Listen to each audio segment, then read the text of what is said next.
So I'm out on my second wild camp exploit. First one was done bikepacking with minimalist gear, probably about 5 or 6 kilos of stuff stuck to the bike. This one I've got a 65 litre rucksack chock full, and I reckon it must weigh at least 15 kilos.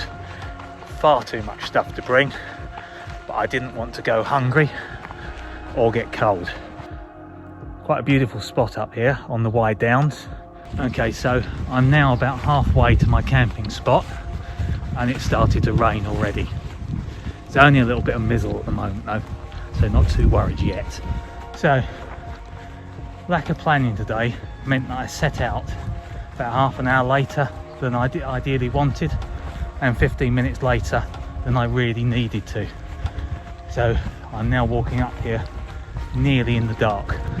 I still need to get to my chosen spot, or find a spot, and then put the tent up.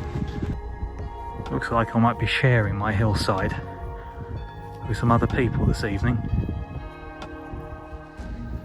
Okay, so my chosen spot, I've been beaten to it by these ladies. So whilst I'm sure they are completely benign creatures, I'm going to find somewhere else.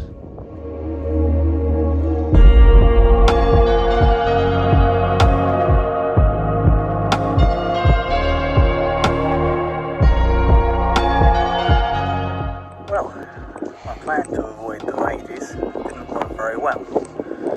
So I've pitched my tent and there are the ladies. They've just come over to see me. Not sure how this is going to go. They're very noisy eaters, I have to say that.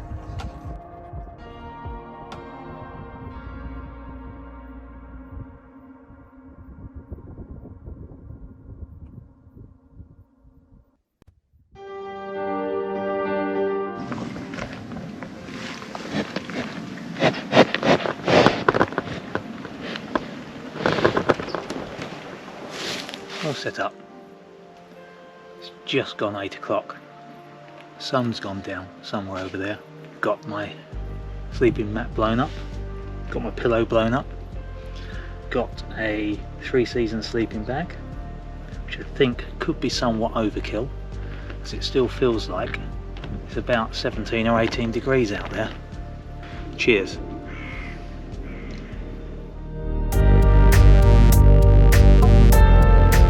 So here we are, pitched up in the tent. Now my sleeping bag. An attempt to get some sleep. I haven't managed to pitch my tent on a slope, so I'm not rolling off my sleeping mat. Big plus point there. Learnt my lesson last time.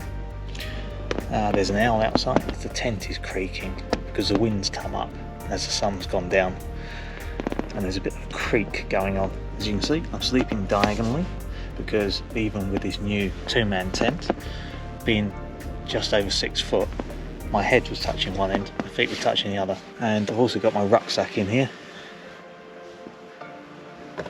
and all my other gear. Well, it's a gloomy morning. It started raining last night at about 12:30 and then rained all the way through the night.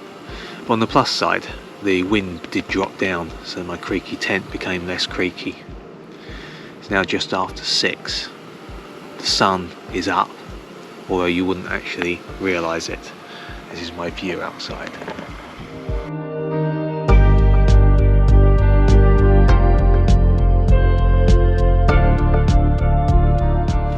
As you can see, it's a little bit overcast, a little bit cloudy, a little bit misty, and a little bit drizzly. So I'm putting on a coffee. AeroPress is there, all full of coffee, ready to go. According to my watch, I had 4 hours 53 minutes of sleep. I feel far more rested than I should be on that amount.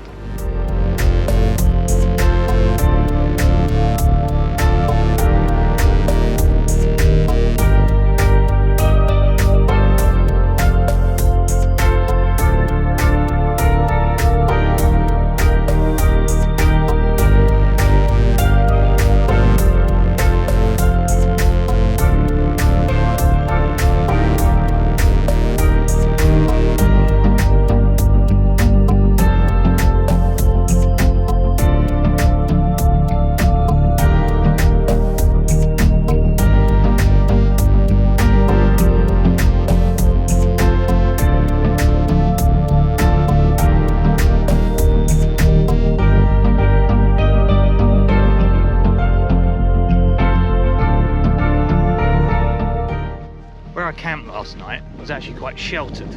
It was in a little hollow. Now I've come up onto the ridge again. It's blowing a hoolie up here, driving horizontal rain. Beautiful August summer's weather. As it turned out, the ladies didn't bother me last night in the end.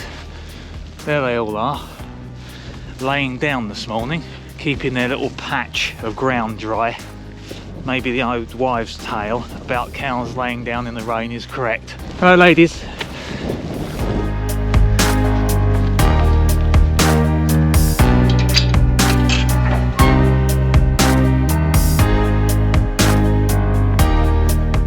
Well, despite it being a thoroughly miserable summer's day, summer's bank holiday day, which I guess should have told me something about what the weather was going to be like, it has been a thoroughly enjoyable experience.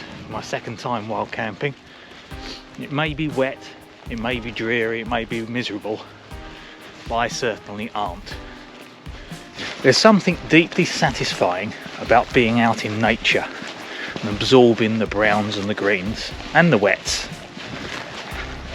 that sets you up for the day. Morning ladies, you having a good morning? Looks like you've overturned all your eating troughs.